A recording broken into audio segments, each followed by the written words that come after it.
Good morning, dear friends, and welcome to the platform of the Geography College Fever. This is your friend Samir Singh, and today we will discuss about our ongoing topic, the geography of India.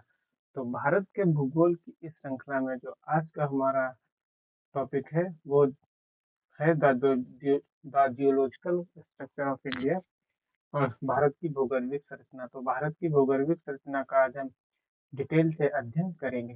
तो देर ना करते हुए हम अपने इस topic को start करते हैं। तो फ्रेंड्स,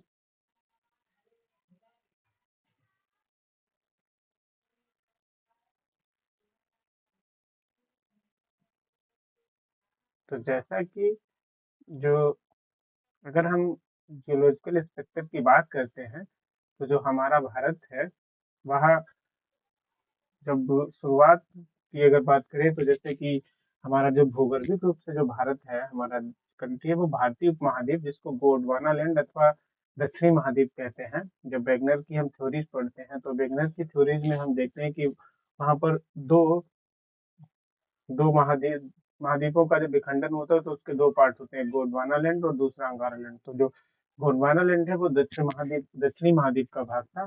तो हमारा भारतीय जो है ना मुख्य रूप से उसी का पार्ट था। और जो इम्पोर्टेंट एक पॉइंट ये है कि भारतीय उपमहाद्वीप की जो चट्टानों के भूगर्भिक इतिहास के लिए एक विद्वान हुए टी एस हॉलैंड साहब, तो उन्होंने एक विशेष भूगर्भिक समय मापक तैयार किया था जिसके आधार पर भूगर्भीय जो भारत का भूगर्भीय इतिहास है उसको चार भूगर्भीय कल्पों में वर्गीकृत किया गया।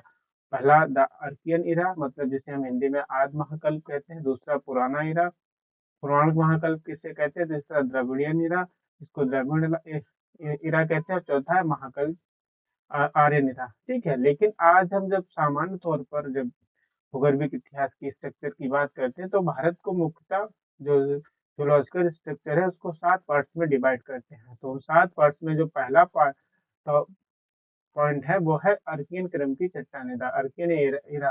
ठीक है, तो जब पृथ्वी का निर्माण हुआ और पृथ्वी सबसे पहले ठंडी हुई तब माना जाता है इन चट्टानों का निर्माण हुआ है।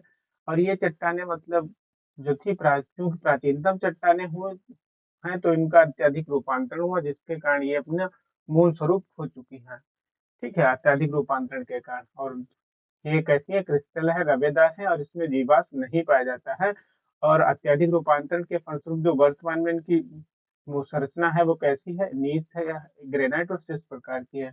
और भारत में अगर इनके विस्तार की बात की जाए तो ये कर्नाटक, तमिलनाडु, आंध्र प्रदेश, मध्य प्रदेश, छत्तीसगढ़, उड़ीसा, छोटा नागपुर का पठार, झारखंड तथा राजस्थान के दक्षिण पूर्वी भाग पर है। अगर इनके एग्जाम्पल्स की बात करें तो पहला आता है बंगाल नीस, दूसरा आता है बुंदेलखंड नीस, तीसरा नीलगिरी नीस। और ठीक है, और सबसे जिसमें जो बुंदेलखंड नीस है उसको सर्वाधिक प्राचीन माना गया है।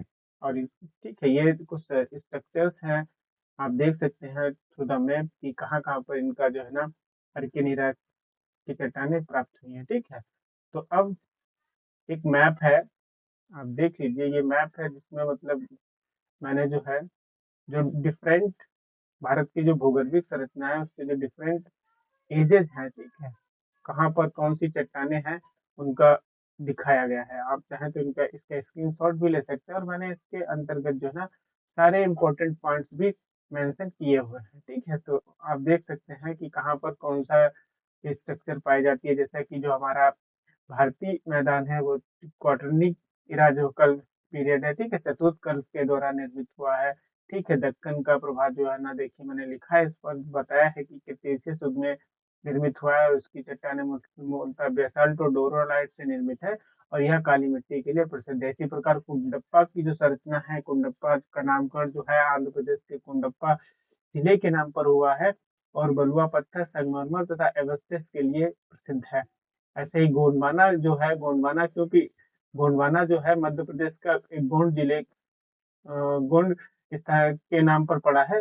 और ये जो है ये संरचना क्या है, किसके लिए, कोयले के लिए बहुत फेमस है और भारत की 98% कोयला की संरचना का ये स्रोत है। ठीक है, और इसका निर्माण कार्बोनिफोरस और जुरासिक के बीच है। इसी प्रकार जो हमारा क्वाटरनी टर्सरी युग है जिसमें हमारे हिमालय का निर्माण हुआ था, तो उसके ईओसीन पीरियड से लेकर प्लायोसीन के बीच का जो पीरियड है इसमें इसका निर्माण होता है, जिसमें महान हिमालय ओलिगोसीन काल में बनता है, लघु हिमालय मायोसीन काल में बनता है, और शिवालिक का जो निर्माण है वो हमारा प्लायोसीन और ऊपरी प्लेस्टोसीन है। इसी प्रकार जो क्वाटरनियल हो गए उसमें भी जो आजकल मृदाएं हम लोग पढ़ते हैं, पुरानी जड़ोल और नवीन जड़ोल, पुरानी जड़ोल बांगर, तो उसका निर्माण ऊपरी प्लेस्टोसीन काल में हुआ है, और नवीन जड़ोल का जो है मध्य होलोसीन पीरियड में हुआ है। तो ठीक है, ये हमारी जो है इसकी भूगर्भिक संरचना है, जिसके बारे में मानचित्र के थ्रू हम स्टडी कर सकते हैं।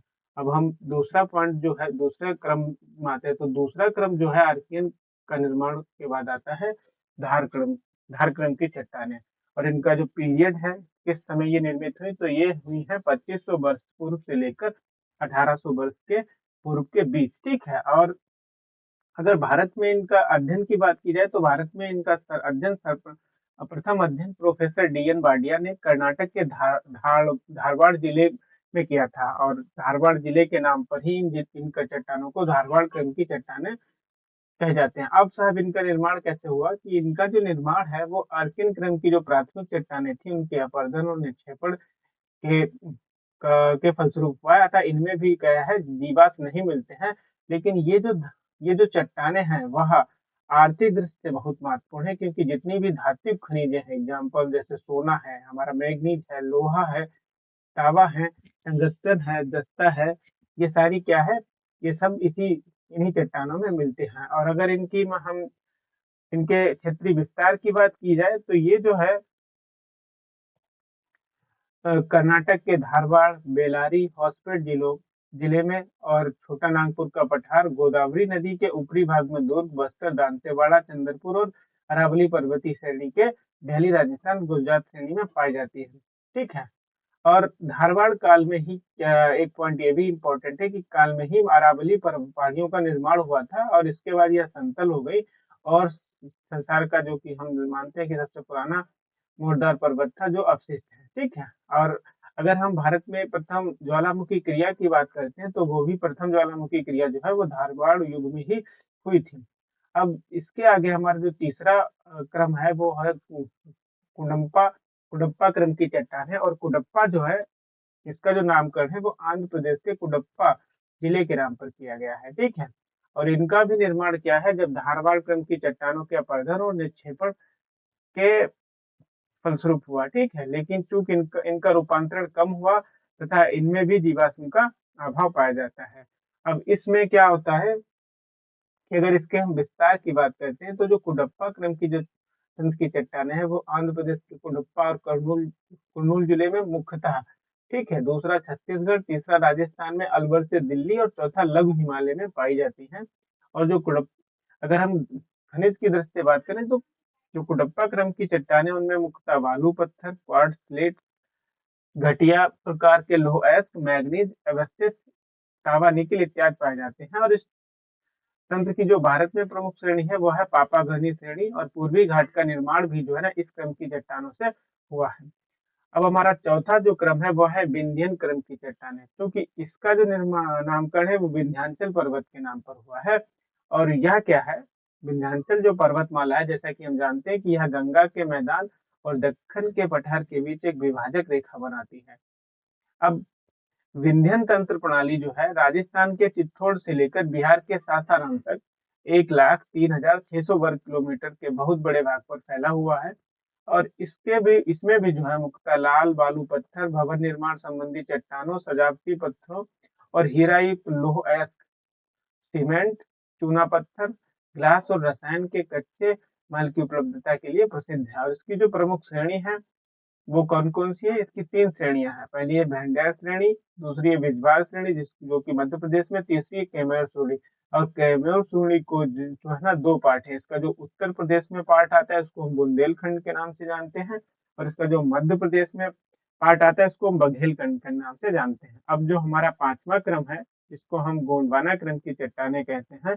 अब इसका जो निर्माण है कब हुआ साहब, इसका जो निर्माण है वह कार्बोनिफोरस से जुरासिक युग के बीच हुआ है। ठीक है, और क्योंकि ये चट्टानें जो हैं कैसी हैं, भारत में सबसे ज्यादा कोयले के लिए फेमस है, क्योंकि भारत में 90%, कहीं कहीं 98% भी लिखा हुआ है कुछ किताबों में, तो 98 या 90% से अधिक कोयले के लिए प्रसिद्ध है।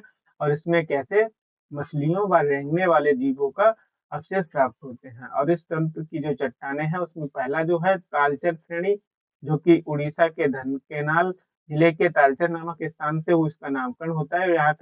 यहाँ इसमें क्या है, उच्च गुणवत्ता युक्त कोयले की प्राचुरता है।